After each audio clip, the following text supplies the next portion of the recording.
Logo depois de ganhar a Copa do Mundo, o branco decidiu vir para o Corinthians. A passagem curta teve bons números, mas terminou com um gosto amargo. Para entender o porquê, já deixa o like aí, porque é aqui no Memória Fiel que o passado preto e branco ganha cores. Você deve concordar comigo se eu disser que o branco foi um dos grandes laterais esquerdos que o Brasil teve. Ele começou a carreira no interior do Rio Grande do Sul, mas foi ainda amador para o Fluminense e de lá foi para a Europa para jogar por 7 anos por clubes da Itália e de Portugal. Nesse período, ele jogou as Copas do Mundo de 86 e de 90. Em 93, ele teve uma rápida passagem pelo Grêmio, mas logo acertou a volta para o Fluminense, onde ele estava jogando quando foi convocado para a Copa dos Estados Unidos. Inicialmente ele foi reserva, mas nas oitavas de final, o titular do Brasil, Leonardo, foi expulso e banido da Copa depois de uma cotovelada num jogador dos Estados Unidos. O branco assumiu como titular e fez aquele gol de falta histórico contra a Holanda que colocou o Brasil na semifinal. E ele bateu inclusive um dos pênaltis da decisão contra a Itália. Pelo currículo dá pra ver que o branco era um jogador de ponta. O normal então é que depois da Copa ele acertasse a volta pro futebol europeu, mas não. Apenas 10 dias depois da conquista do Tetra, os jornais começaram a cogitar a possibilidade de o branco vir para o Corinthians, ideia que agradava ao técnico Jair Pereira. Logo em seguida, o branco veio a São Paulo e se reuniu com o presidente Alberto Dualib. Segundo a Folha de São Paulo, o encontro foi intermediado pelo então governador de São Paulo, Luiz Antônio Fleury Filho.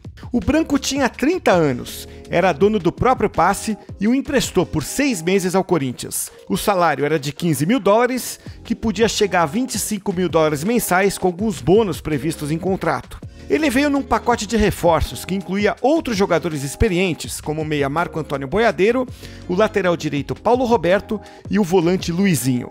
Ou seja, um time teoricamente forte estava sendo montado e isso agradou ao branco.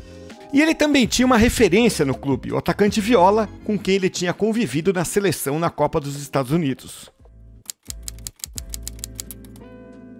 Os reforços estrearam pelo Corinthians no empate por 1-1 com o Sport no dia 17 de agosto de 94, mais ou menos um mês depois da conquista do Tetra. O branco não teve muita dificuldade para se firmar como titular da posição e já na estreia fez o primeiro gol dele com a camisa do Timão. O Viola ajeitou de cabeça e o branco bateu de primeira.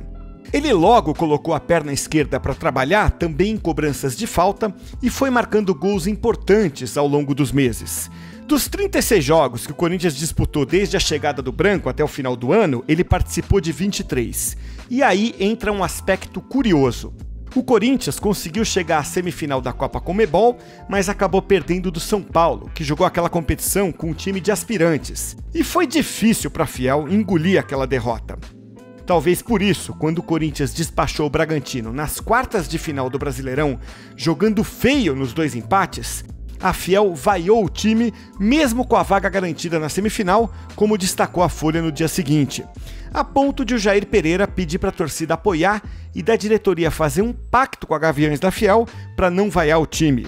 Na semifinal do Brasileirão, o Corinthians perdeu o jogo de ida para o Atlético Mineiro por 3-2 no Mineirão, com um dos gols marcados pelo branco. Na volta, o Timão bateu o Atlético Mineiro no Morumbi por 1-0, de novo com gol do branco, e garantiu a vaga na final do Brasileirão.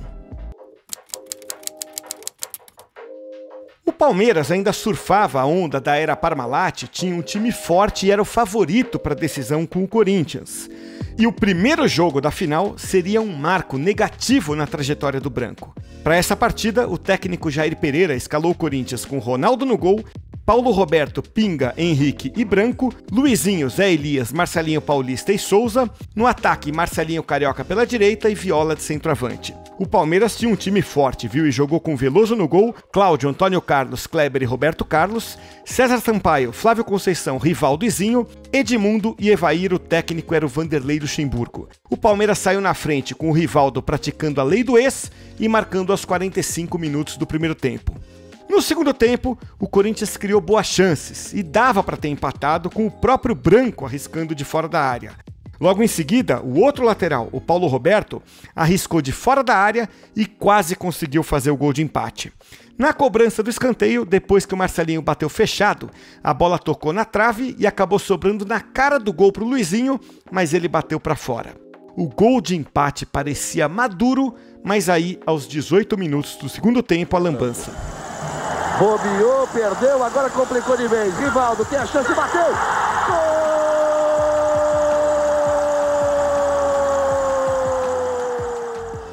Pô, não dá pra perder uma bola dessa numa final dessa.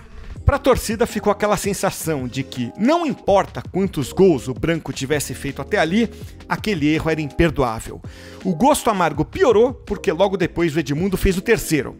O Marques, que entrou no lugar do Marcelinho Paulista, ainda descontou em seguida, mas não teve jeito. Terminou 3-1 pro Palmeiras. No jogo da volta, o Corinthians precisava tirar a diferença, mas acabou perdendo o título no empate por 1-1. Logo depois do Brasileirão, o branco deixou o Corinthians discretamente e no ano seguinte foi pro Flamengo. Pelo Corinthians foram 23 jogos e 6 gols marcados. Nada mal para um lateral, mas é aquilo. As pessoas acabam sendo lembradas muito mais pelos erros do que pelos acertos, e aquela falha na final ficou marcada. Para fechar, não dê bobeira aí igual ao branco e clica com gosto no like.